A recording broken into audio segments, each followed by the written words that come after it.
So now that all our fields are actually updated by the add-on, let's see what each one of these yellow sections actually mean and what they are trying to tell us. So we've got the Australian version and we've got the international version, and all I've done is actually just collapsed everything.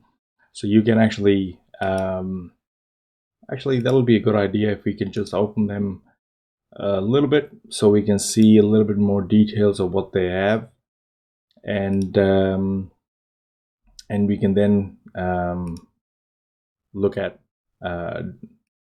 different sections of it. So we'll look at the Australian version first, and I'll side by side keep looking at the international version as well. The main difference is that in the Australian version, there's an extra line that talks about including GST and excluding GST. And in the international version, all you'll get is one value, and that does not include any GST, and there is no implication of GST. So what I've done is I've actually made those. I haven't deleted that, or I haven't done the reformatting once again. I've just taken them out of the picture altogether. So there is no impact. The calculations are excluding GST completely. So let's look at each one of them. So in this section, we've got revenue, and that all our revenue got based on the rent that we were making, or if we were gonna sell our units. So you can see, as per our timeline, our units get sold right towards the end. But during the holding period, we actually rent the property out and we make some rent from it. So then we've got our agent's commission based on when that agent's commission is going to be due. Most of it is actually due at the time of settlement, and if there is any other money that was going to be. Now these sections here, you get the GRVX agent's commission. So this value, all it is doing is deducting the monthly cash flows so that you've got your value excluding agent's commission.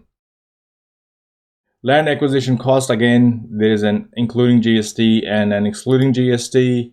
And in this scenario, we've got one total land acquisition, and that tells you this was the deposit that we had selected that I was going to pay, 130,000, and the remaining would happen at the end of settlement. That's what it's picked up. It's now allocated all the costs that I had put in, and these are all the pre-construction costs. So it's actually a lot easier when there is no GSTs, especially in the international version, because there is no GST. It's just plain straightforward cost allocation, and based on the forecast method that we've got. So now that we've already forecasted everything, we can actually collapse all of this and have them there. If you wanted to update something or wanted to change something, you can, but I would say it's always better to actually go through the full thing, go through the full feasibility that you've done, pick out the things that you need to change or tweak or update, have a piece of paper and write these things down in bullet points that this is what you need to do, and you keep doing that so that you can actually check the impact of these things, because there are so many things to change, to tweak, and if you keep changing one little thing, you won't see the full impact of them. So I would suggest that you list down the things that you need to change, and then go ahead and change all of them, and then press the add-on update sheet so that all those details get updated. In construction costs, we have the same thing on this section here. We've got construction hard costs including GST, excluding GST. We've got total development costs excluding finance and interest costs. And then we've got gross profit ex GST before interest and taxes. And as you go down further, you will notice that if you are the Australian version, if you're using the Australian version, you'll see that there's a GST component here that does all your calculations on GST. If you are using the international version, then you do not have to worry about it. It's already hidden over here and has no impact on your calculations whatsoever.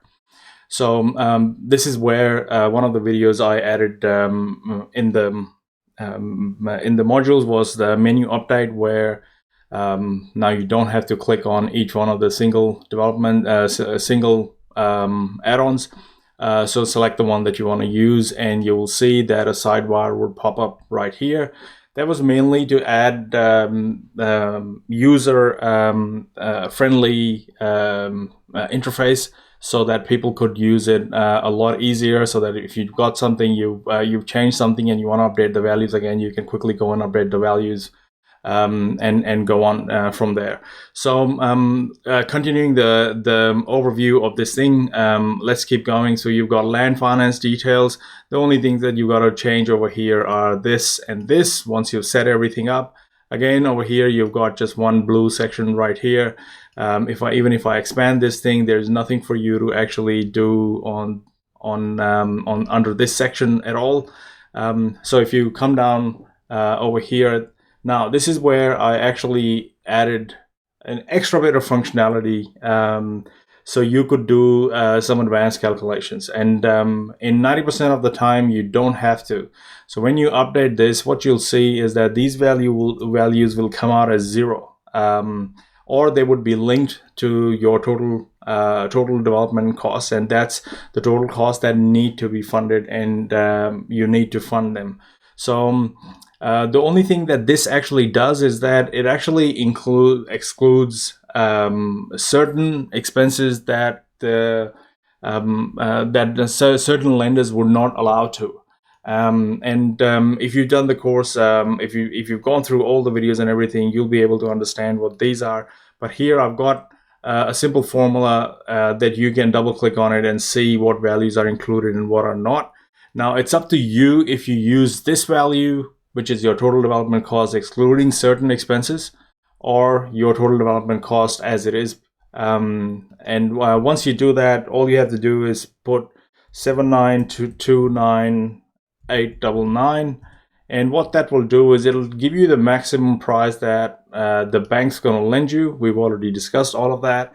And then you just press on calculate construction interest once again, because construction interest will be based on the values that you've got over here, and then you have to do the calculate construction interest again to be able to understand what these values are, and so on. So if you want them to update, do that. Otherwise, if you're not sure, there's not a lot of difference between this.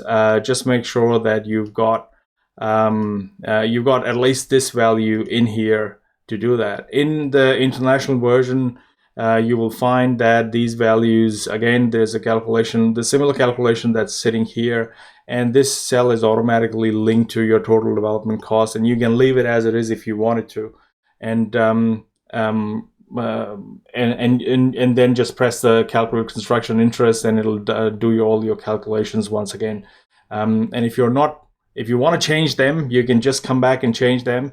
And if you haven't changed anything else elsewhere in your sheet, you don't have to press the update values. You only have to do this update values if you go up and you start changing the timeline, or if you start going to your dashboard and you start changing your duration and so on. So when you get here, you can do that. And these calculations are a lot of cells. These calculations all have to be uploaded and then recalculated and then downloaded. So sometimes it may take longer, but if you ever feel that it for whatever reason it just got stuck, just press the refresh key and just check the cells that your values that you had actually added, because they are automatically saved and instantly saved.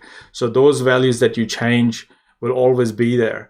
But if you ever feel that the update is taking longer than normal, or it's stuck or whatever, sometimes I've checked everything, but sometimes it does that. But all you have to do is refresh this thing. It has no impact on the calculations as such, and then press the calculate construction interest once again, and you'll see that it'll go through a lot quicker. So you've got your construction loan application setup costs. These are the only two blue cells here. And if you don't want to spend too much time in understanding what each one of them, you can. You don't have to. Just come in here, put in your details, and press the update key. Development equity, I've already explained. You don't really have to do anything. You don't really have to work out the calculations here. Leave them as they are. these calculations are correct. So you don't have to worry that whether or not you're getting the right calculation. Once you've done that, then you can go into your bank summary and developer summary if you're using the international version, and if you're using the Australian version, you can actually just go into your project-related site value as well, and the bank summary and the developer summary. And now we'll get into what each one of these are, and what are the other things that you can do with the add-on.